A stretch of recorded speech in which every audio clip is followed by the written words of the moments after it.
And we're live. Welcome back to Sword and Board. I'm here, Marcus, GM, Legends Anonymous, US Sargeras, along with Adam from Killer Gaming. Adam, it's been too long, buddy. How you doing?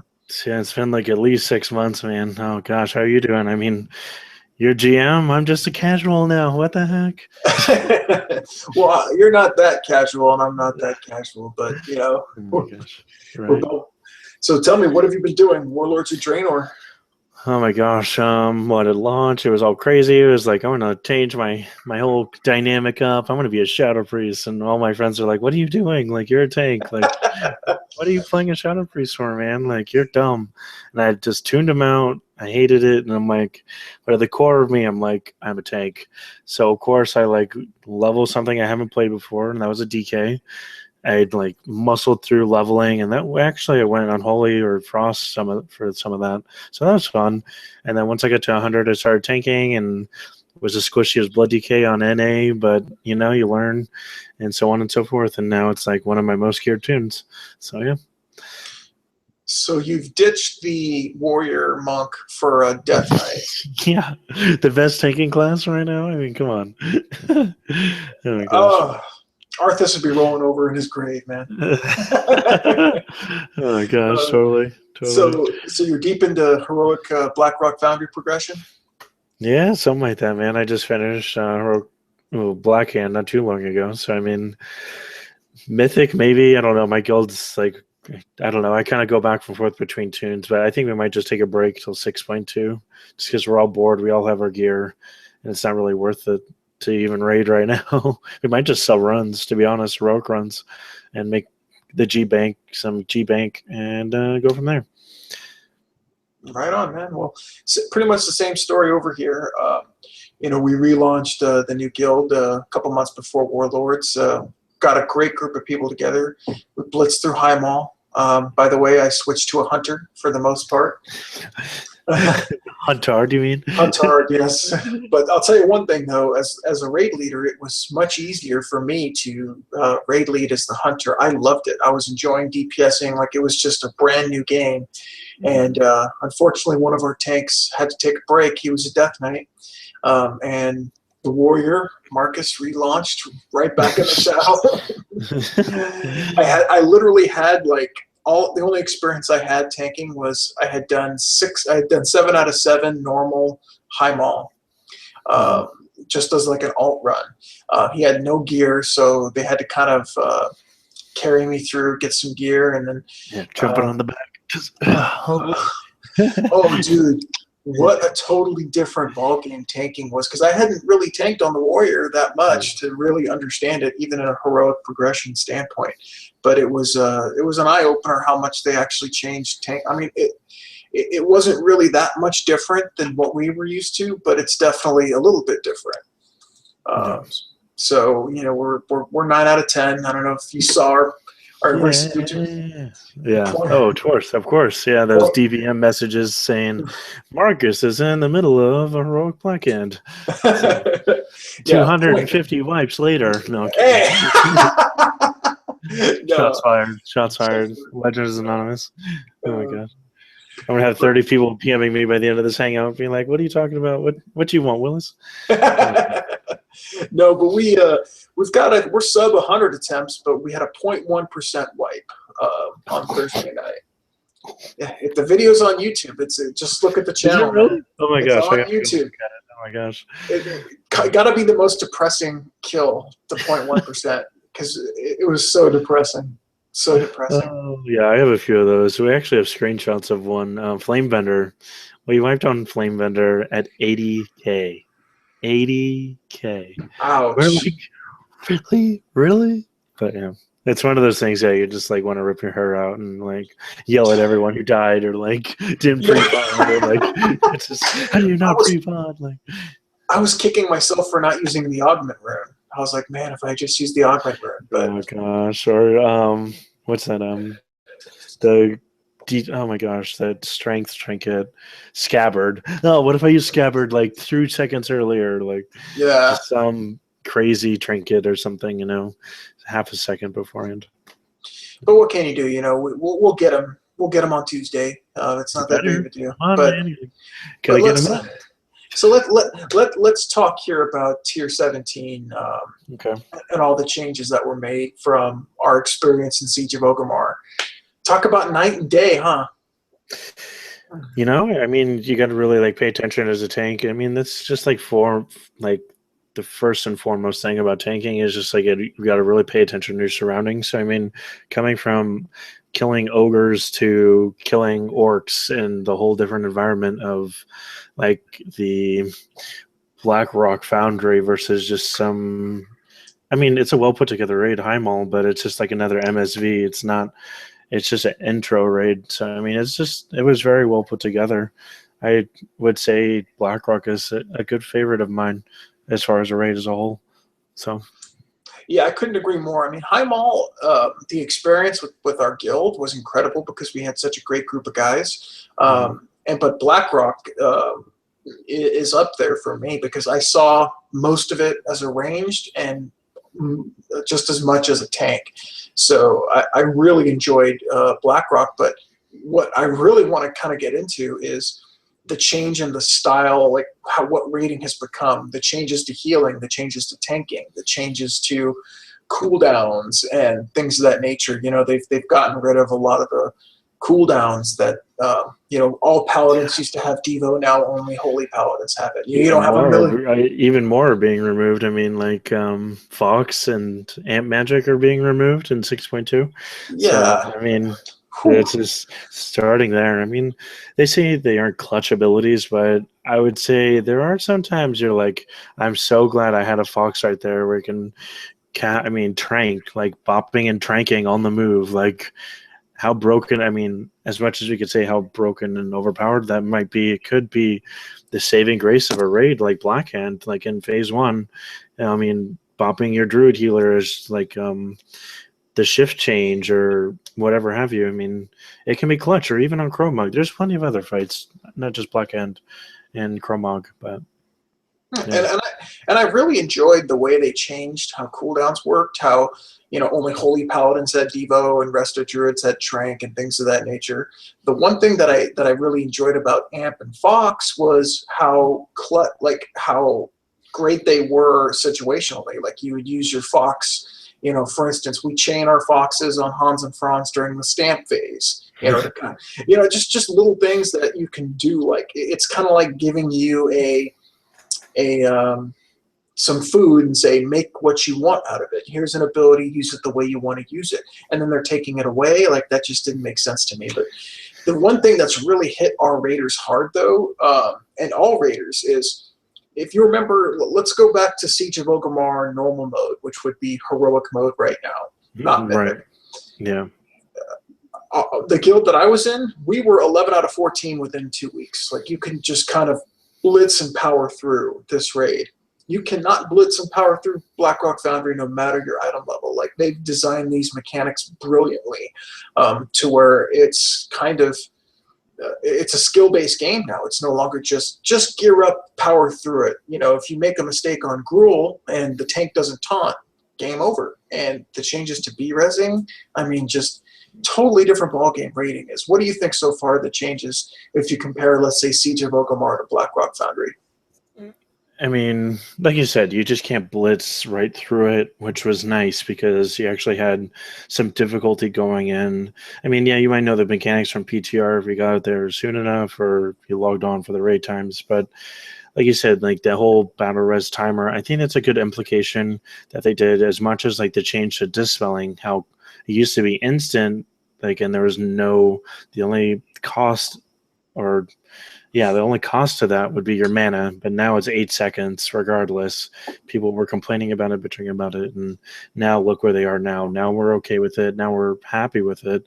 And now they've implemented some other things, like you said, just battle resing in general is on a cooldown. It's like, oh my gosh, now we got to really make sure that everyone's paying attention to what's going on in the mechanics. Again, I think it's just a solid raid. I think Blizzard's finally learning that they need to up the player level and skill to keep people coming back, whether they're maybe just not so much coming back, but people who are continuing to play right now to keep them preoccupied with harder content in a sense that it keeps them busy until the next patch.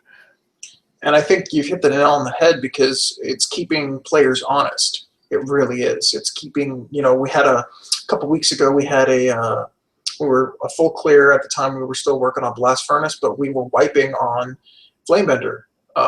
Not because we can't kill the boss. We had killed it 6 or 7 times, but we were wiping on Flamebender because we were falling asleep at the wheel and we weren't paying attention to the wolves, Yeah.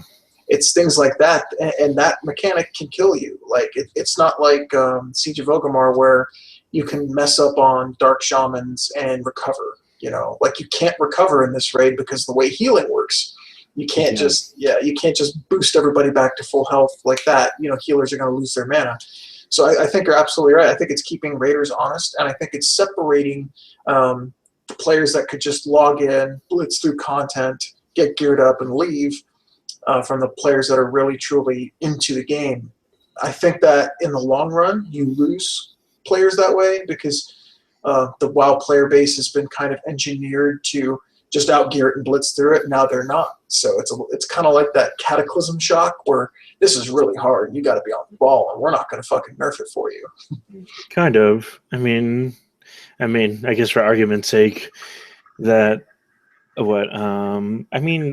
top guilds are still clearing what they cleared BlackRock in 3 weeks, compared to like even in Canada, it took them forever to get through some of those instances, and it took them longer than 3 weeks. We all know that. I mean, Firelands alone, Ragnaros took them forever. It's not. I wish they would bring it back to where Lich King took a long time. I know that for a fact. I mean, obviously I wasn't there for that time or max level and rating and whatnot, but it took them a while, and I wish Blizzard would continually do that. Maybe not make mechanics impossible to do, but a very small window to where you can succeed, but you got to be on the ball doing it. And I mean, eventually they'll nerf it, like they have some bosses currently in BlackRock Foundry, like Blast Furnace, some other Orgorger is another one. I think they nerfed Blackhand for a smaller group. Yeah, exactly. For smaller groups and for larger groups, just so guilds can down it, whether it be in Mythic, Normal, or Heroic. So we'll see. I mean, I wish they would hold their point and saying either A, you get it, or B, you don't, But beggars can't be choosers. So. Well, talking about Mythic, as we all know, let me pull up the statistics here. Mythic broke a lot of guilds. Like, I think Preach Gaming was talking about how he is noticing a lot of guilds are dying. And I'm looking right now at WoW Progress. 191 people, 191 guilds have killed Mythic Blackhand. 0.35% have killed Mythic Blackhand. That's it. That's not a very big number, No. And so I do think that they did the right thing with Mythic. I think it's breaking a lot of guilds, especially the former 10-man guilds, the 10-man heroic guilds, as I like to call them, because I wasn't a fan of 10-man rating. It feels so weird you saying that alone. But I know, right? It's so different now. It feels so long ago. Yeah, so long ago there was 10 and 25. But right. But even then, you look at the heroic Blackhand numbers, and there's only 6,000 guilds that have killed heroic Blackhand. And this is post-nerf, of course. But I think that no raid is ever tuned properly for the player base. It's just never happened. It's impossible, and we don't expect it. But let's talk about the White Furnace. I don't even call it the Blast Furnace anymore. Let's talk about the White Furnace here for a moment. Did you want to get me angry or what? No, okay. Oh my gosh, you want to see me raid right now? Is that what you're trying to do? Well, let's talk about that fight. Let's talk about the tuning that had to be done and how difficult that encounter tuned out to be, and how many. Like, what's your opinion on that fight? Did you think it was overtuned? Did you think the nerfs were necessary, or do you think that was a ploy to get? It's like, okay, we got to just get people through this fight. Well, Blizzard's standpoint, I think, is like we got to get people through it regardless of where their progression is, mythic or normal or heroic, and they lowered it a little bit. I do like the idea that I was talking about is like they lowered the damage of the dots and the some mechanics based on lower group levels, such as 10 man. Between 10 and 15, they lowered a lot of that damage to where they could keep progressing through phase 1 through 3, and they can actually see the full fight, make changes, and then hopefully kill the boss.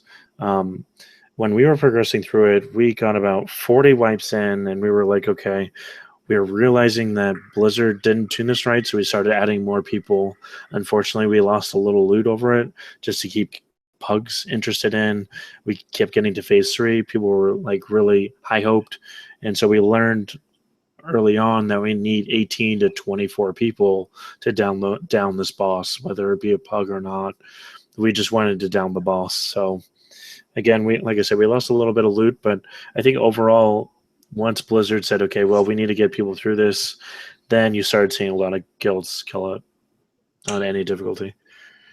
I would have to agree with you on that one. I think Blizzard tuned a lot of their raids for plus like 20 plus people. I think they assumed that with the massive subscriber base that increased, and it was true. A lot of guilds were filling big. There was times where I had 29 people in my heroic raid. Dang. But the one thing that I will say about but it was fun though. With 29 people, you had everything. Oh, yeah. I had like 3 smoke bombs and 2 healing tiles. I mean, it was amazing. You had everything. But the key really for Blast Furnace that I noticed was it was so many little mechanics all in one that a lot of players were unable to just handle them. I mean, let's go down the list. Okay, let's take a look at phase 2. Okay, well, phase 1. You can even talk about phase 1. Well, phase 1's all about just nuking everything in a sequential order and splitting the group. The phase 1 took us a while because we didn't understand it, but phase 2 was the hardest phase. As a matter of fact, on heroic furnace, we only had 2 attempts into phase 3, and the second attempt we downed it. Phase 3 is not that hard, but phase 2 was the hard one because you had blast, you had volatile fire, you had rupture. You had the guards and fire callers. You had the slag elementals that had to be dragged into the primals at the right moment, and then you had to nuke the primals as fast as you could without getting blast to a certain level. Right. I thought that phase, and this is just my opinion, and maybe you can comment on it. I thought that phase had 1 or 2 mechanics too heavy. Like I think that rupture and or volatile fire didn't need to be in phase 2 of heroic mode to get the point across that this was a hard fight. Thoughts? Okay, so I'm going to kind of back up. I know you don't like talking about phase 1 because it's pretty simplistic, but we made sure when we killed this boss, we made sure we only had 2 oh my god, I can't even think of it. Service operators, or the operator, right? We made sure we only had 2, and we had to time it every time that everyone brought the bombs over, and when the engineers died, everyone, all the melee and range DPS clicked it and ran over. So we were downing it in 2 operators, going into phase 2 with really low heat, and that's what made it a lot easier. And then being a DK tank, I mean, come on. I mean, AoE grip, I mean, that was so overpowered in a way that getting ads together, the security guards just on 1 tank, super easy. Or even if I was in that tank, I was the one pulling the fire colors in, gripping alongside with just my raid doing cleave damage on all the fire colors and the slag elementals. I mean, yeah, that was kind of single target. But then, as you said, the primal elementalists were probably the hardest part, managing cooldowns. Like I said, we had about 24 people when we killed it. So we kind of timed, like per group, we kind of timed it out when everyone was using their cooldowns. But I'm also, like I said, I'm going to agree with you that we had volatile fire, you had rupture. It's a lot. And if you aren't controlling everything at once, it can get really crazy really quickly. And like you said, Blizzard, you didn't know it was a hard boss till phase 2. Yeah. It's just like it was a real eye opener going into phase 2, and yeah, it's a very steep slope, and you either make or break. Now, You brought up a great point though about DK tanks and how everyone has a niche role now, including healers. But going back to our bare bones as tanks, the way that the raid instance was designed, it's very clear that like, hey, this fight is best for this tank. This fight's best for this tank. So how does that affect a raid team, knowing that, hey, if we don't have a DK tank and blast furnace, the ads are that much harder to deal with? Do you think that's a good idea for Blizzard or a bad idea? I think I mean, but overall, it's like it's not hard for any tank really. It's not really hard for any group comp. It's just easier. Again, that's what Blizzard's trying to implement. Is that even with like real quick, like challenge modes too. Like they want every group to be successful regardless of what spec, what class, and they want everyone to play it. I think that's what they were trying to do in every raid up till now and continuing, is that they want everyone to participate regardless of whatever class. Again, it is going to be easier with some classes, but that doesn't mean it's going to be a make or break. So yeah, I mean, everyone's got to deal with what they have, and they're not going to. I mean, unless you're a top end raider and you're like, okay, for sure we need someone to re-roll, or someone has an ult that's about 7 item levels behind. Okay, let's throw some gear and let's keep progressing. I mean, unless you're fortunate like Method and Midwinter and like all those top 50 guilds, then sure, I can see that. But even a casual guild, you're not going to make someone completely re-roll for one fight. It's just not worth your time. So, And I'll have to agree with that. I think that we had some challenges because I was a warrior tank and my partner tank was a paladin. On heroic Kromog, that is like the worst fight for a prot warrior, in my opinion. I have no clue how. Really? Oh, it was hard for me because I had just started tanking, and that was we had just killed Kromog when I took over tanking, so I had no gear. Wow. Oh, Lord. Okay. Yeah. Your face I was getting my shit pushed in, bro.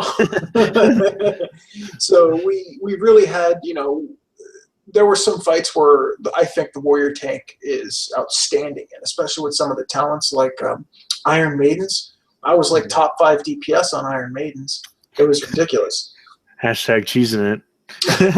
No, man, it was Glyph of Cleave, it was Glyph of Wind and Thunder, and it was Ravager, man.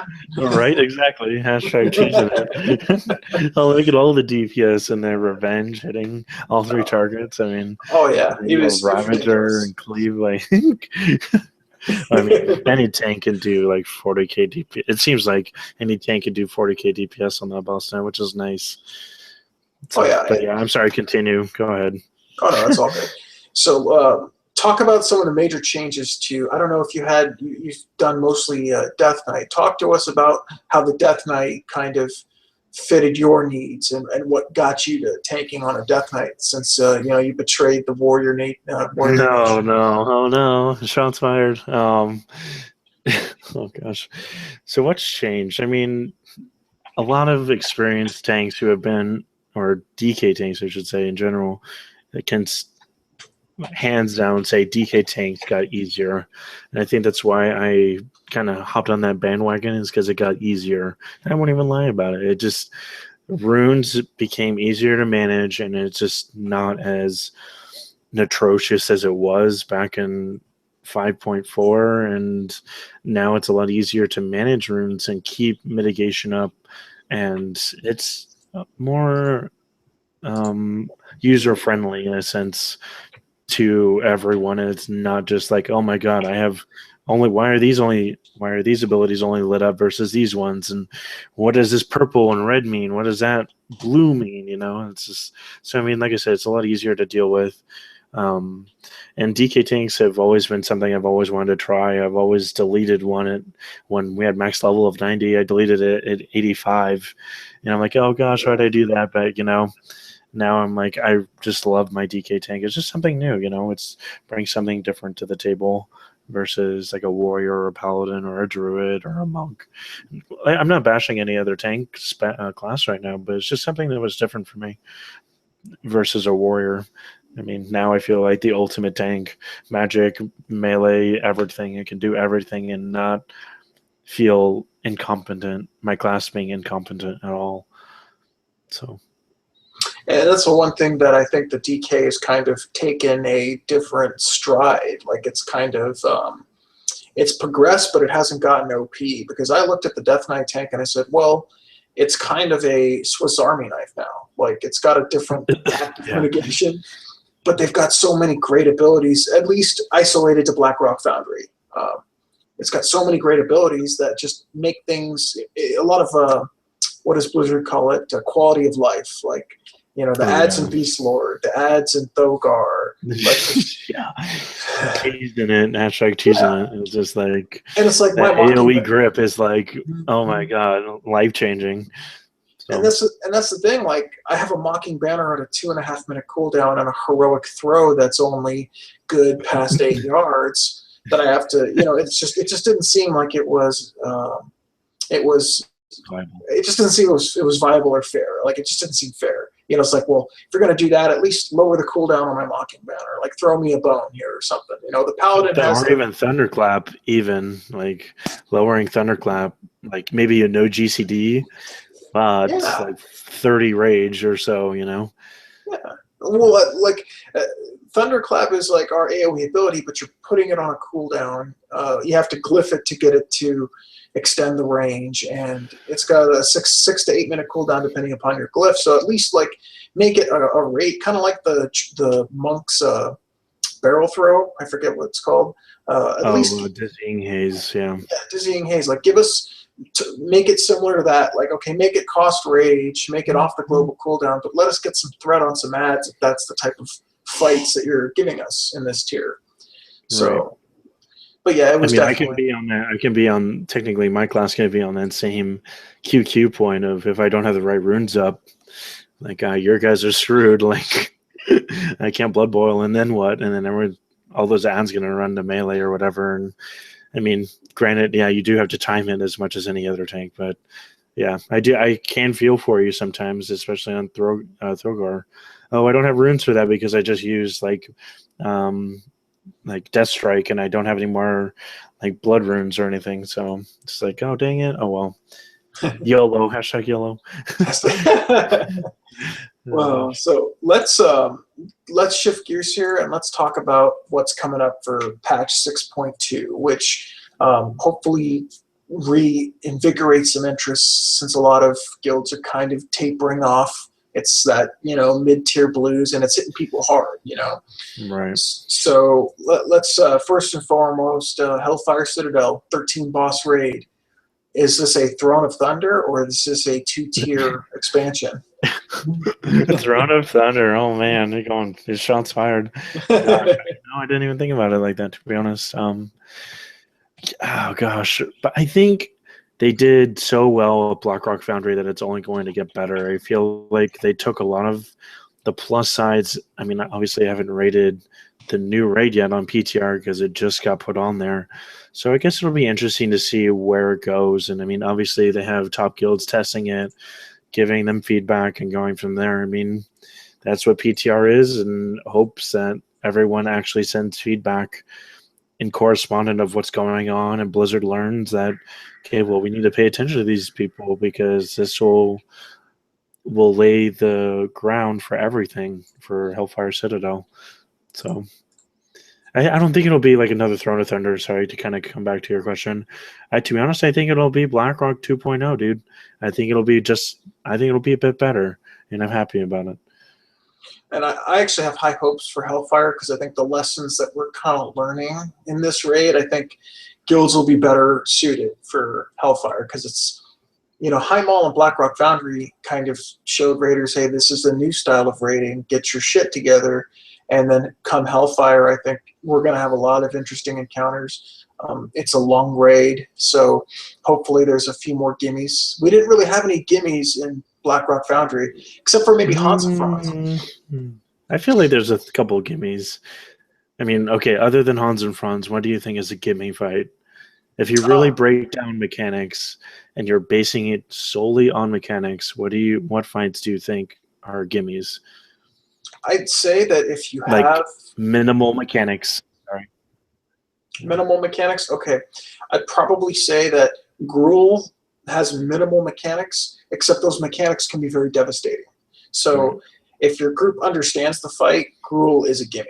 I would say that Beast Lord, if your group is very heads up, if they're paying attention, Beast Lord can be a gimme. But thinking about it, I mean, Thogar, there's not that many mechanics, but people still get hit by trains. Yeah, trains So, are hard. Yeah. and that was actually like our guild voted. We had a little impromptu vote. Thogar is probably one of the most enjoyable fights in Blackrock Foundry for a lot of people because it doesn't have a lot of mechanics, but the fight is so different. It's just like it's a bunch of trains running through and a bunch of ads, but it's fun as hell. It's kind of old school, in a sense. Mm-hmm. And I'm going to be that troll and say Blast Furnace was probably my favorite fight. Oh. Yeah, totally being that troll right now. I'm going to be that guy. Because I've killed it so many times now. I'm like, oh man, it's so I enjoy it. I enjoy it. I love that fight as a range DPS when I did it. As a healer or a tank, our healers are pulling their hairs out and our tanks are pulling their hair out because it's just such a Feldspar does not hit like a little girl. No. Heroic. I had to give Feldspar to my paladin because he was able to take the hits better than I could. Yeah. Seriously. Shield of the Righteous OP. I mean, yeah. That's where you should re-roll that warrior to another tank class. Something a little bit better. I was actually, after Chromog, I literally said, I am going to roll a Brewmaster. I said, Brewmaster's OP right now. You should, dude. They still are, man. They still are like cranking it up. I was thinking to have like I wanted to kind of be like Sloot and Trekkie, where I had quite a few tanking classes and get enough gear on them, so that way I can say, okay, let me bring my Death Knight for this fight. Let me bring my Warrior for this fight. Let me bring my Brewmaster for this fight. But with my schedule, it just doesn't seem viable, but I'd like to at least try one more tanking class this expansion. So I'm thinking probably Monk. Try Monk, man. Monk? Yeah, I would say Monk. Mm-hmm. If I can, words of wisdom here, it's going to you. You should pick Monk. I think even in next year, even in T18, like they're still going to be strong. I mean, Monks haven't really gone anywhere. I mean, they sucked in the beginning when Mr. Pateri came out, but now look at them. They're still the top tank, one of the top tanks in the game. So they're not that hard to play. Yeah, it's the Monk really interested me for a lot of reasons because I think that the Monk was so new and it's different to the point where I think that it's kind of like the Death Knight was when it first came out. It was such a different type of tanking class that a lot of people didn't really understand it. Like they didn't understand it, and it just felt like it was just different. But so yeah, I'm thinking about trying Monk out. The Death Knight though, like there's something in me to let me get back on my Death Knight. Let me get this. I enjoy leveling a Death Knight. I enjoy playing them, but to me it was just like I love having that shield, man. I love having that shield. But I mean, technically you have 2 charges of guard. So I mean, however you want to level that out. Exactly. So let's take a look at some of the patch 6.2 things else coming up. Mythic 5-mans. Is this Blizzard's catch-up mechanism solely, or do you think this is something that they've been tinkering with for a while? Well, being that I like to be on YouTube and waste plenty of hours on there, I think we might follow the same person, but Asmongold, he's a warrior in a top alliance guild, and he was doing a video on it, and they did it like a 4-man mythic or whatever that mythic dungeon, and they were doing it with ease. And they're like, what is this? Like they're 4-manning it, and they're not. It looks like a regular heroic dungeon. I think they need to do a bit more tuning to it. I think they kind of need to turn it into almost like a challenge mode, because challenge mode is actually harder this expansion. I mean, I got my 8 out of 8, but it wasn't easy at all. And I think they need to implement some of those mechanics from challenge mode, like as Asmongold said, is that they need to make it harder and take some things that they did really well in challenge mode and bring it into these dungeons, or it's just going to be another cakewalk once you get the gear again. So, I think that the Mythic 5-mans are a great idea. I like how there's better rewards, and that was something I was calling for. I think we talked about it previously, and I hope that they're. I hope they fill the gap, but I'm kind of the instance of I don't want to run. I don't want to run the same 5-man for better loot. I'd rather have maybe make some Mythic only dungeons, some brand new stuff, like make it a mini raid almost, instead of just a mini that's dungeon. just too much content for World of Warcraft. Oh my gosh, they don't have the time for that. So it's 10 million subscribers at $15 a pop. Hire some people and make some content. You would think, man. Gosh. Yeah, so some little bug fixes takes 6 months to a year, and you're talking about a full mini raid here. Oh my gosh, that'd take 10 years to even get that done. So let's talk about Time Walker dungeons. This is something that I had always been clamoring for. I'm actually more interested in Time Walker raids, but Time Walker dungeons, what do you think? I have no idea what those are. I'm not even gonna lie. Basically, in 6.2, on select weekends, they're going to open up, first off, some old BC and Wrath of the Lich King 5-mans, and they're going to scale your gear down, and you're going to run it. That's so awesome. Yeah. Okay, now I'm like, oh yeah, let's do that. I mean, it kind of it brings back the fact, a little bit of the old content, like you said, Time Walker. I mean, in the name itself, Time Walker, you're going back in time to walk what people used to do back. Oh, I'm like a BC baby. Oh my god, I know everything. And it's just like, okay, whatever, man. Yeah. So I guess you can kind of see what it was like in essence of what it used to be. So, but yeah, that sounds like a lot of fun. I'd actually be willing to do that. And you actually get achievements out of it, so it's not just, oh, I did it, okay, over the weekend. I don't get any achievements, but it was fun. I don't know. Maybe they'll implement something new to go with it. That'd be kind of interesting. Well, they've already talked about how you can go into Utgard Pinnacle and get the Red Sword of Courage at the appropriate item level that you're at right now. So Nice. Yes, absolutely. I mean, that's another great way to gear. Instead of trying to raid, it's like, well, I don't have time to raid, but I can hop into this Time Walker. Maybe I can get me that trinket or that weapon or piece of gear to help me out, and that's great. WoW players are nostalgic. They love what used to be. They always do. Yeah. Especially the Burning Crusade babies. Yeah, right. I didn't play Burning Crusade, but I'm convinced that it's impossible that all of these people enjoyed every single piece of content. So let's see how good they really were back in BC. This is a real test. Were you really that good in BC? Go to a Time Walker dungeon. Yeah, single buff everyone, get food. Oh my gosh. Get yourself attuned. Seriously. So Time Walker, I think, is a great idea. I wish it was, wasn't on a select weekend thing. Maybe do a Time Walker week or 2 weeks, kind of like they do with world events. Like, hey, this week Halls of Lightning is coming. I don't know if you ever ran Halls of Lightning in Wrath of the Lich King. No, I remember, leveling and stuff like that on. Halls of Lightning. Not so fun. Not so fun. But I mean, I think it's kind of like in the essence of they wanted to savor it, in a sense, like not you running the crap out of it on all your tunes, and then you're going to get bored of it.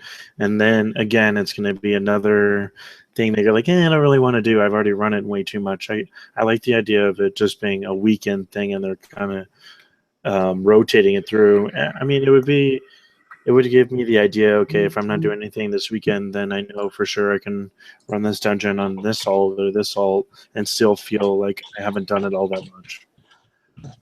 And that's the thing, I do like the fact that they would space content out, and I think that it's not a bad idea to not just throw it out, because look at challenge modes. The first 2 months, all of my guildies were doing challenge modes every weekend. They got it all, and they're done. At least they space it out and say, okay, well, Time Walker is going to be a thing that you're going to do all expansion long, because you can't possibly do it all in 1 week. The only problem that I see is that what if I'm on vacation for a month and I really wanted to do Halls of Lightning and then I missed it? To me, that just kind of feels like, maybe hopefully towards the end of the expansion they just open it all up right at the end. Okay, Yeah, here you I'm guys sure they go. will. I'm sure they Yeah. will. I mean, and then like you said, gearing on other venues or different things. I mean, bringing back to challenge modes, I think they said they're going to bump the item level of challenge modes again because it was what 640 in the beginning, and now it's 660 current on live, and I know it's going to go up to 680 in 6.2. So that'll be interesting to see the um, the stats you get off of that. It could be better than your raid gear even currently, depending on what you're doing. So yeah. Yeah, that's a cool thing about it too. There's got to be something at the end of the tunnel. But do you think that they'll have the technology to do Time Walker raids? The technology. That's We so have. funny you say that. We have the technology. Oh my gosh. Would Um, you do a Time Black Walker? Temple. Yeah. I wish they would do Black Temple for sure. Like watch. I actually watched a video of like someone getting that kill way back when, and it was so cool to watch that fight. And I mean, yeah, I can cheese it now, and you could cough on Illidan and he falls over. But you know, it's so funny watching like raid groups back then, and it was so synchronized. I don't know. I think that'd be kind of cool, scaling everyone down to that same gear, same stats, and really kind of struggle with it again. That'll bring back a lot of nostalgia, and maybe able to get more subscribers to come back. So that could be a win-win for them. And that's the thing. Like, you know, first off, before I proceed, I want to give a quick shout out to my boy Crispy Kareem Keziban. He's watching. I haven't seen him in a while. How you doing, buddy? He's coming back to the game, so I just wanted to give you a quick shout out, brother. But with Time Walker Dungeons, if you get that item, it's to your appropriate item level. What about Time Walker? Let's just say, for instance, they do Time Walker raids. Would that be another way?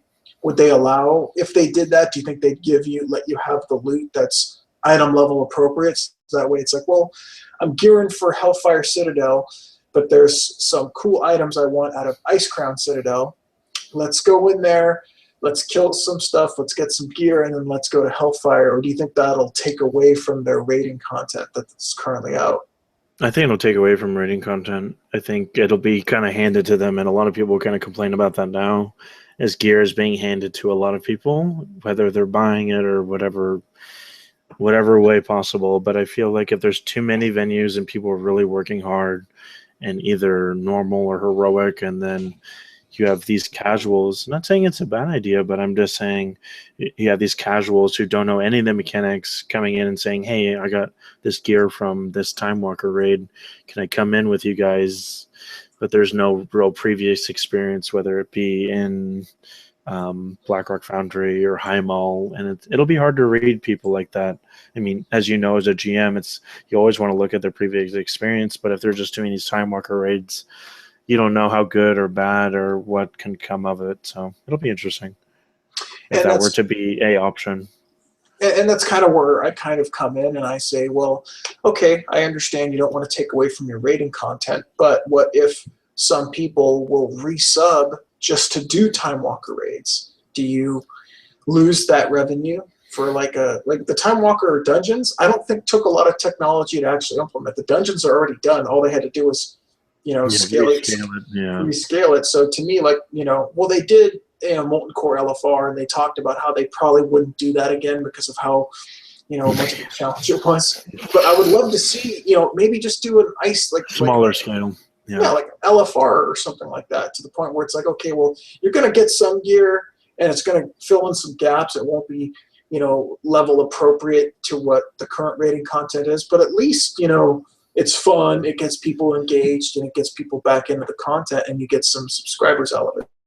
Yeah, definitely. I think that'd be a lot of fun. Like again, I keep saying that current content type or current gear level. I think okay. Let's say for shits and giggles, like current raid content or at what block Jesus Citadel will be like 720 or something like that. Give them like 680 gear and go from there. I mean, it's a little far behind, but it's not untangible or impossible to get into a raid group if you talk to them and say, hey, yeah, I have this gear, but if you're willing to give me a shot, then go from there. Exactly, and it's all the community will adjust to what's going on. Like the community will know, like, hey, this guy's got full Time Walker Black Temple gear. It's clear he can play, but can he play this raid? Let's give him a shot. If not, then move on. But at least it'll be fun, maybe get some. I mean, I love transmog gear, but how awesome would it be to have a item level appropriate full tier 6 set, Yeah, definitely.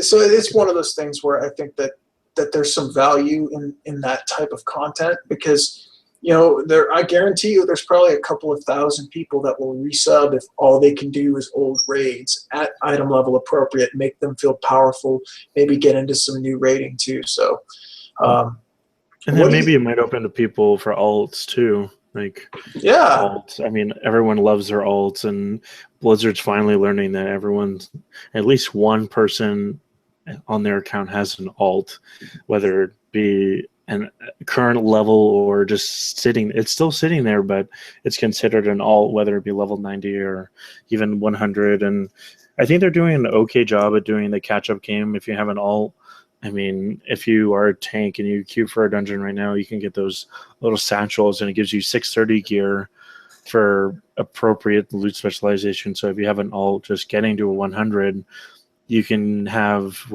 belt, helm, rings, chest, bracers, belt, like it's all there. And I mean, it's not hard to farm a few heroics and continue gearing. So I think, and then with the legendary quest line too, it goes across the board. So, and they are doing really, like, the Mythic 5-mans, I think, are a really good catch-up mechanism, because they're difficult enough to where if you've got somebody new that they're going to have to kind of play a little bit. You can probably carry people through, but at least they do something other than raiding to get their gear up. Just get them. Just that's the thing. Like Blizzard knows that they have to do something to get somebody new. Like, for instance, my friend that I just gave a shout out to, he just hit, he just boosted a 90 and he wants to raid with us. How long is it going to take him to get to the point where he can raid with us? Well, right now it might take him at least a week or two to level, plus another week or two of gearing. And hopefully he can come in and we can, dump some gear on him. And yeah, exactly.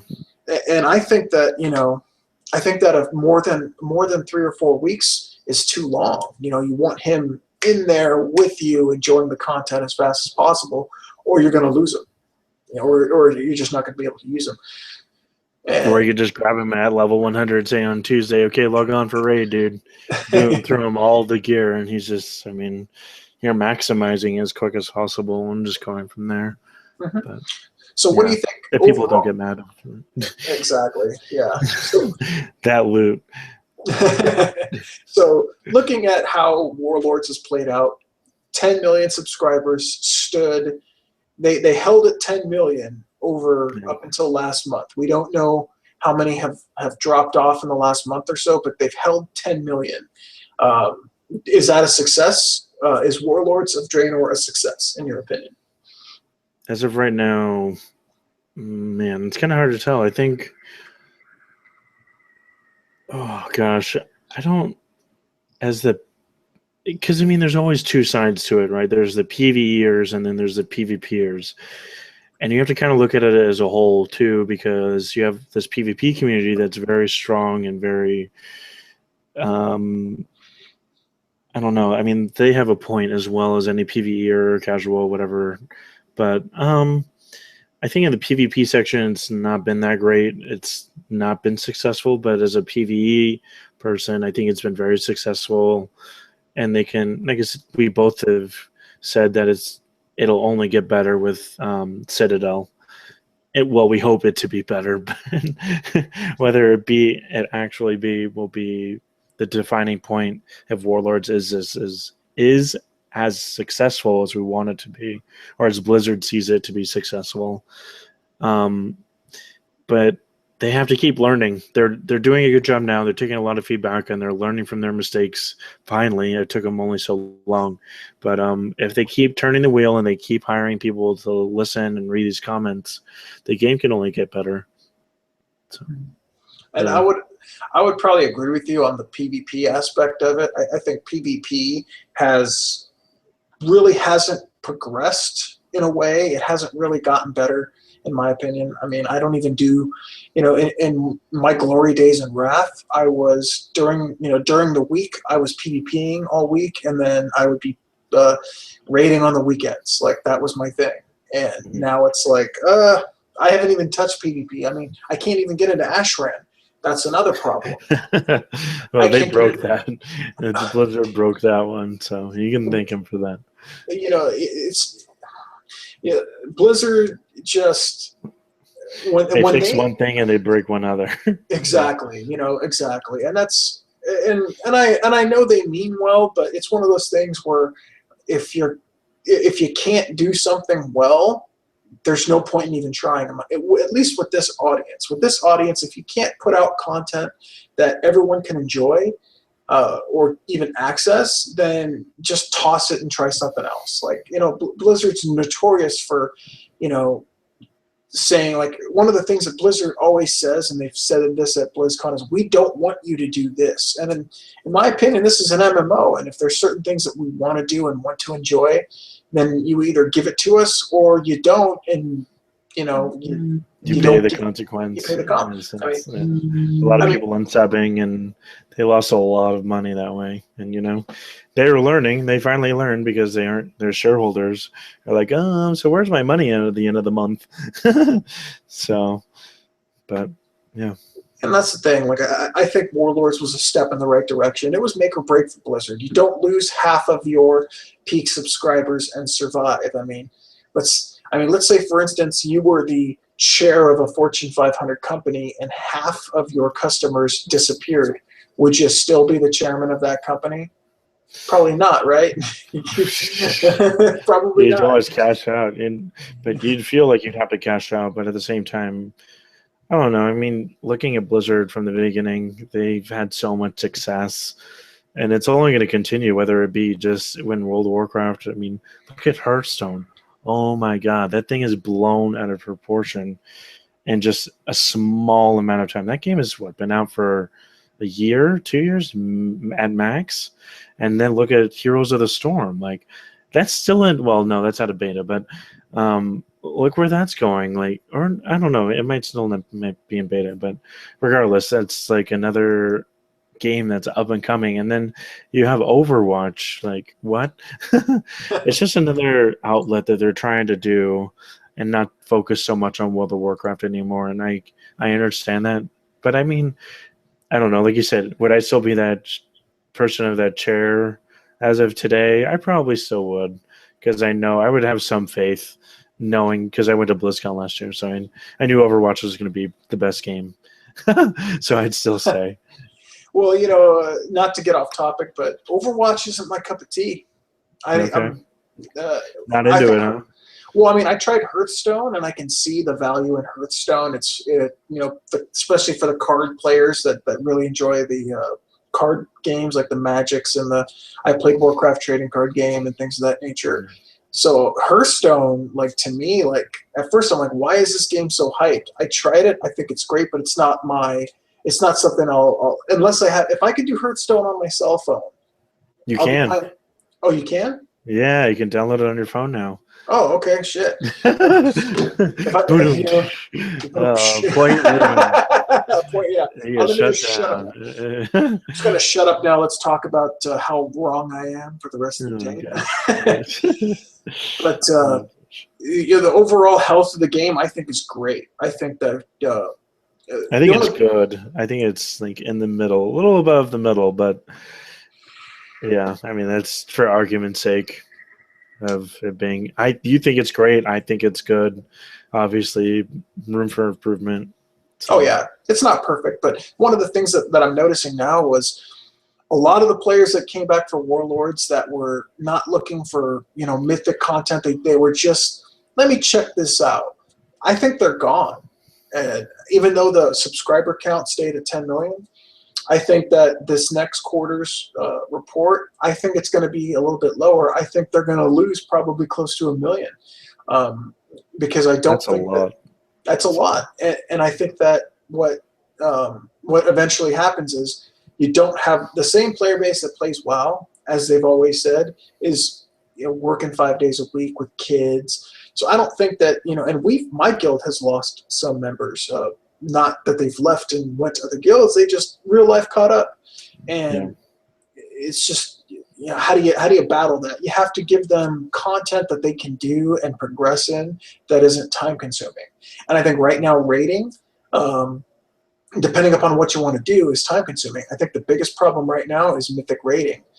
I think that in Siege of Orgrimmar, because it was such a long tier, a lot of players got into mythic raiding in Siege of Orgrimmar that, quite frankly, probably weren't doing it beforehand, myself included. Right. So I think all these mythic players are like, I'm 3 out of 7 mythic, or I'm trying to get into mythic raiding, and they're hitting a wall because mythic raiding is that much harder. So they're just like, well, if I can't do mythic, I'm not going to do anything at all. So it's a challenge for a lot of guilds, to keep it coming, especially that mythic's 20 man. This is a 10-man raiding where you could just fill a raid like that. It was easy to manage, and the fights were much easier than the 25-man encounters. But overall, I think that Blizzard's moving forward. I think they're getting interest back in their product. And by the way, my guild is going to be at BlizzCon this year. I don't know. Did you get tickets? Oh, dang. No, I did not, dude. I can't tell you how I got my ticket last year, or I'm not going to be able to get in. But yeah, I'll probably go. I just didn't get a ticket this time around because I was working. But I mean, I had so much fun last year, man. I would love to go again. Of course, I'm going to go down that weekend, regardless if I'm going or not. Just to hang out with friends. Obviously, I'll hang out with you. I mean, why not? I got a big hotel room. Nah, there we go. Oh my gosh! But I mean, that convention is so much fun. So, I mean, that's so awesome. You guys got tickets. I don't know how many of you are going, but still, regardless, it was nice to meet some of my raiders back from Siege there, and that was really cool. And there's nothing like it. There's really nothing like that convention. You meet people, no one's there to judge. You're all there to have fun and learn about Blizzard and upcoming stuff. So, oh yeah, I actually went to BlizzCon 09 when they announced Cataclysm, and it was just me, my brother, and a friend of ours. But now there's 8 of us from our guild going. So yeah. That just makes it better, dude. It's just like all your friends are there to enjoy the moment that you're there, and you get to hear it first instead of everyone else, like at that 20-second delay, and like from Twitch or whatever have you. But I mean, just the excitement alone, just being there, is just something you can't send over the computer screen. And we're getting a new expansion announcement, like that's set in stone. Is that actually confirmed? Well, they didn't announce. Oh my gosh. Well, they have to, because last year they couldn't because we did so much last year. That's the thing. I didn't want to buy tickets because they did so much last year that how do you top that? I mean, you had this expansion, you had Warlords. I mean, it was kind of like already explained, like it was coming, right? But then you had Hearthstone, like the goblins versus gnomes, and then you had Overwatch. Like Overwatch was huge. StarCraft, no one really cared about, but JK. Oh, and then Hearth, or no, I already talked about that. Heroes of the Storm. Yeah, Heroes of the Storm was the huge MOBA that everyone's like, oh my god, and seeing their tournament there was so awesome.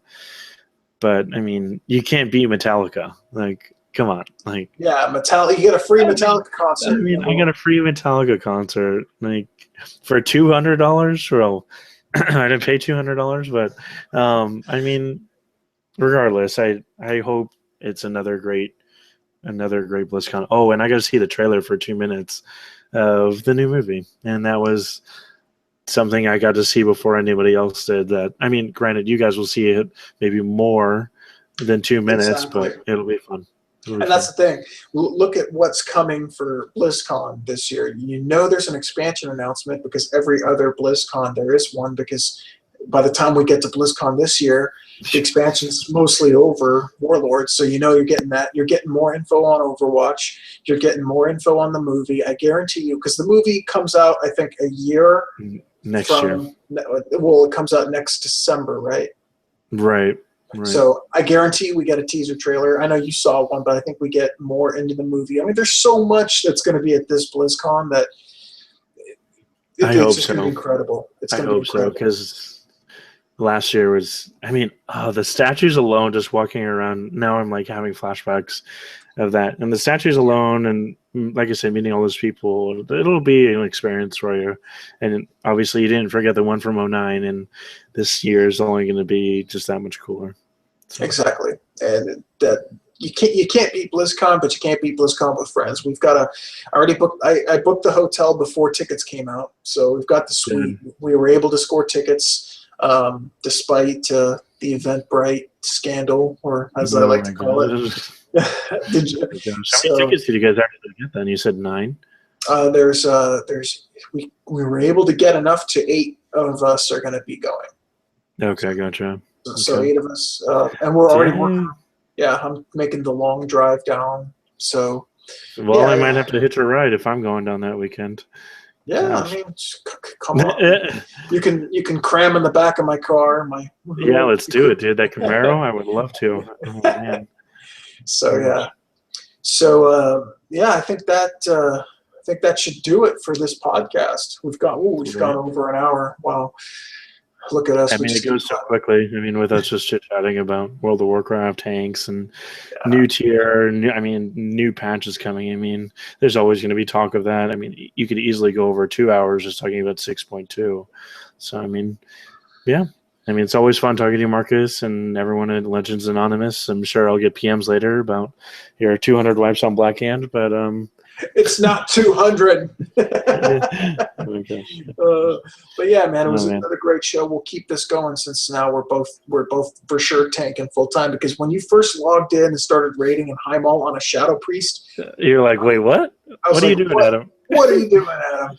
Yeah, what do you get back on that warrior? Right. You gotta teach me all the things. No, yeah, absolutely. All right, well, we'll call it quits for our first Warlord Sword and Board, and we'll have a new episode up hopefully soon. So thank you all for listening. Thank you, Adam, and we'll catch you guys. All right, see you guys.